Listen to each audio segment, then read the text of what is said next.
లేదు, నీళ్లు లేదు, ఎలాగైనా మళ్ళీ లక్ష్మీదేవి ఇక్కడ వెలయాలి అని. బ్రహ్మాండాల్ని శాసించే అఖిలాండ కోటి బ్రహ్మాండ నాయకుడు తన భార్యని తను ప్రసన్నం చేసుకోవడానికి ఎంత ఘోరమైన తపస్సు చేశాడో చూడండి.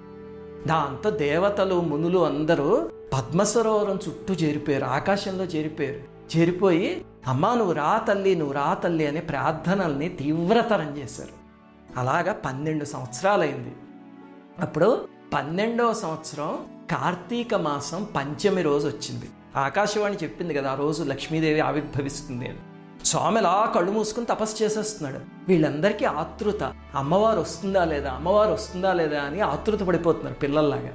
అప్పుడు భృగు మహర్షి ఆ తల్లి దగ్గరికి వెళ్ళి, అమ్మా నన్ను క్షమించు, ఖండకావరంతో స్వామి వక్షస్థలాన్ని, నువ్వు కొలువున్న ప్రదేశాన్ని తన్నాను, నన్ను క్షమించు తల్లి అని భృగు మహర్షి కన్నీటితో ఏడుస్తాడు. ఏడ్చి నీ కోసం నేను తపస్సు చేస్తాను, నా కుమార్తె కింద పుడుదుగేని, అప్పుడు నువ్వు నీ కాలితో నన్ను తందుగేని తల్లి అని వేడుకుంటాడు.